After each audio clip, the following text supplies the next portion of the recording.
Do you guys want NFL videos every single day? Then you have come to the right place here on Chat Sports. We got videos every single day. We're live twice a week, keeping you up to date on everything going on around the NFL. So if you love football, hit that big red button and subscribe today.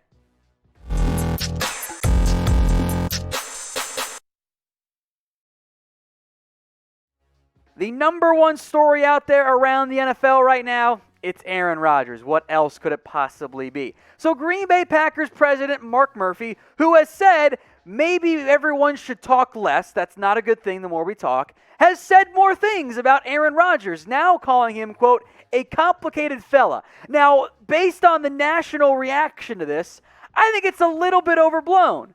I think Aaron Rodgers kind of is a complicated fella, and I'm not really sure this is an insult. We'll get more into that here in a second. But first, the actual quote from Mark Murphy.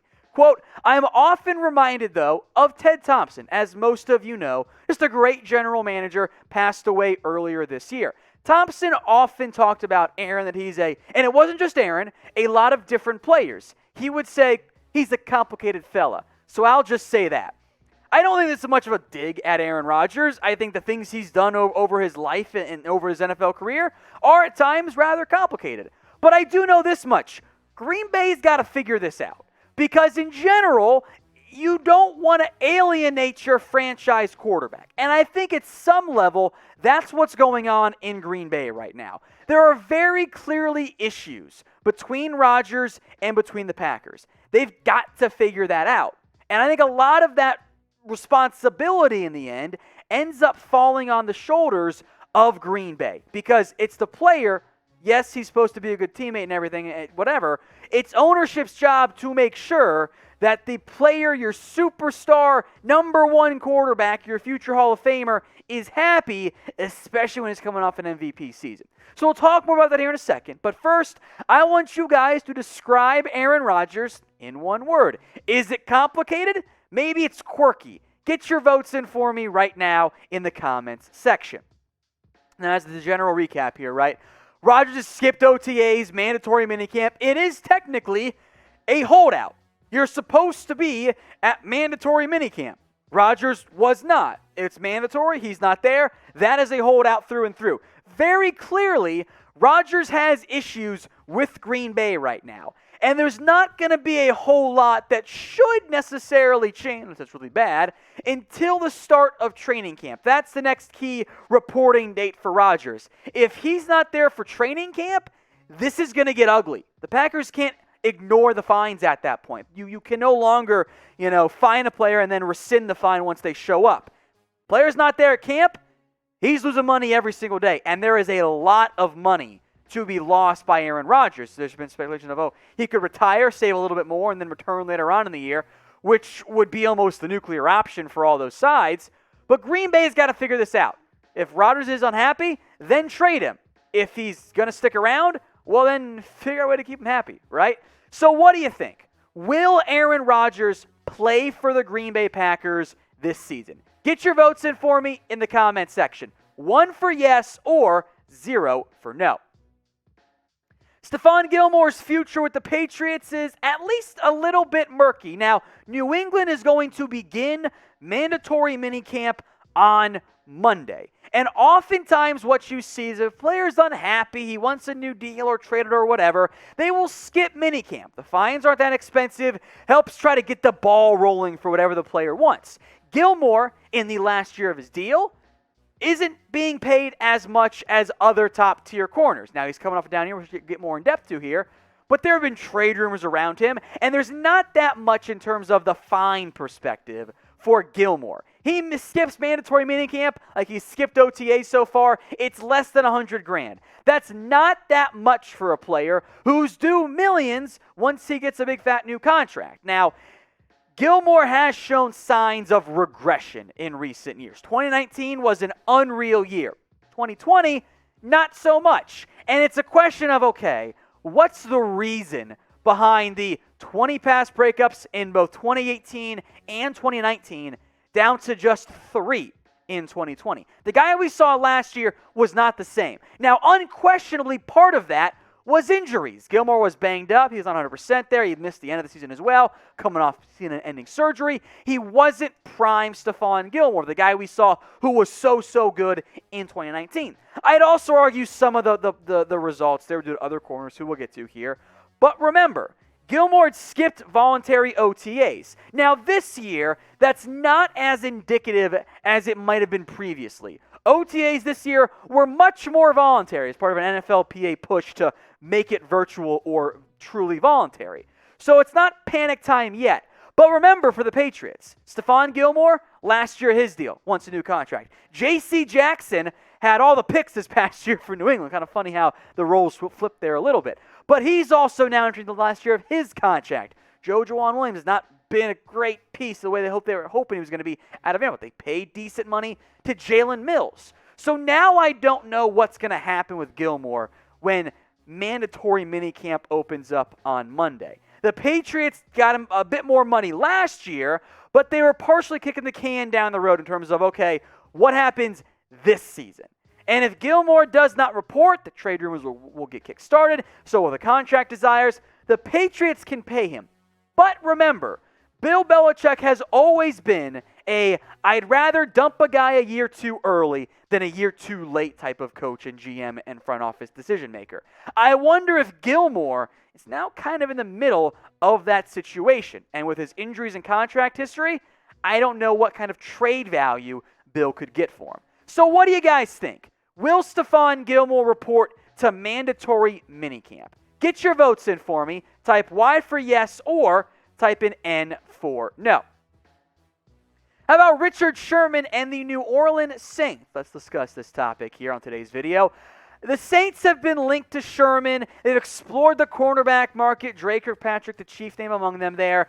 And Sherman's market has not nearly been what I thought and what I know he thought it was going to end up looking like. He still remains unsigned, and even at his age, coming off a more down season, I think Sherman thought he would be signed. Now, remember, he had said before the draft, I'm going to sign after the NFL draft. And now it's kind of sounding like, oh, maybe he'll wait a little bit longer into training camp or whatever.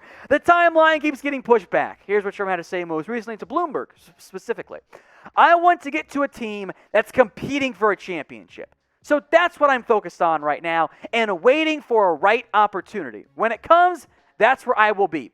That is indicative to me that the right opportunity has not come for Richard Sherman. Now, there have been a couple core teams linked to him throughout this offseason. The 49ers feels unlikely at this point. The Seahawks haven't shown a ton of interest right now. That could change maybe later on in the camp. The Raiders, John Gruden had tampered with him, but they signed Casey Hayward instead. The Jets have been linked in part because of the presence of Robert Saleh, his former defensive coordinator, but they're not a contender. And then there's the Saints, who were linked, and I think of the teams with real interest, I don't think it's kind of the Jets and not much else, they're closer to a contender, and they would make some sense for the veteran corner. They have Marshawn Lattimore, who they fake extended, helped bring his cap hit down, but is also due for a massive new deal. Patrick Robinson he's okay. I'm a big Chauncey Gardner-Johnson fan, in part because of his trash talk, but he's a nickel guy. Is Paulson Adebo ready to go? Ken Crawley? So if the Saints want a reliable veteran option, Richard Sherman checks off that box. However, banged up in 2020, only 5 games, not nearly as impactful and productive as he was in 2019. These are all per Pro Football Reference, by the way. A little bit different on Pro Football Focus stats-wise, but the numbers were better in 2019. And, of course, the money's a factor here as well. I don't think Sherman wants to take vet minimum money. And now he is his own agent, and I think at times that can get him into trouble. It makes it tougher, I think, on players without an agent than when players with one.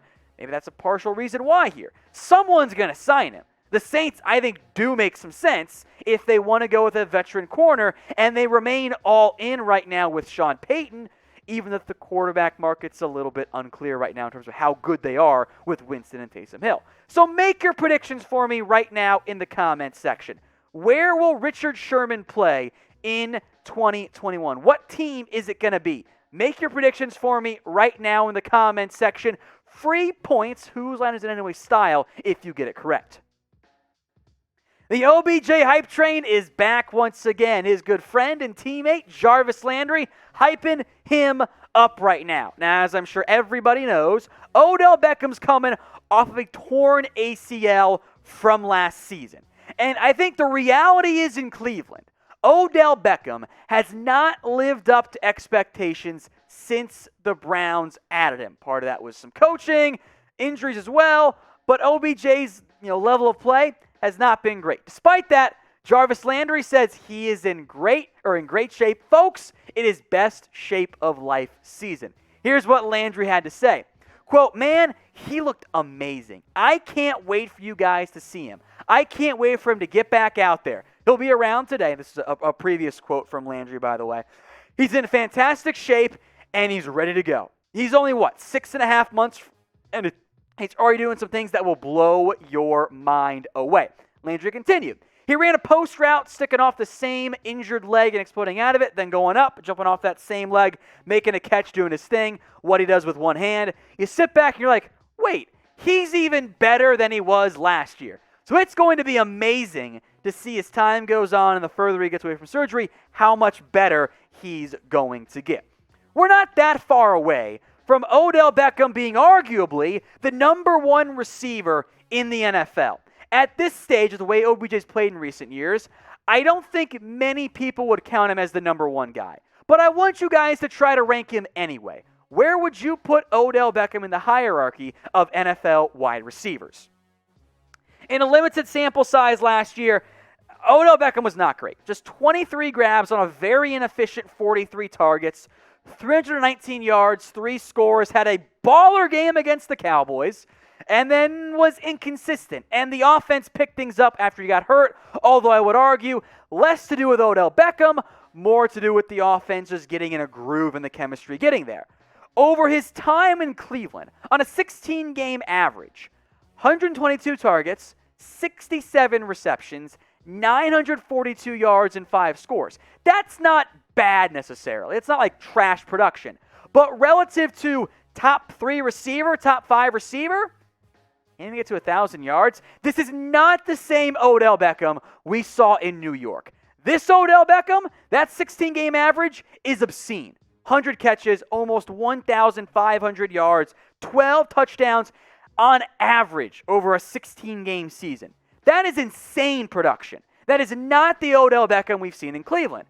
I still think that Odell Beckham exists. I hope we get to see it this year. Now, the Browns' offense is very run-heavy, but Odell Beckham, no disrespect to Jarvis Landry, is the best receiver on that team.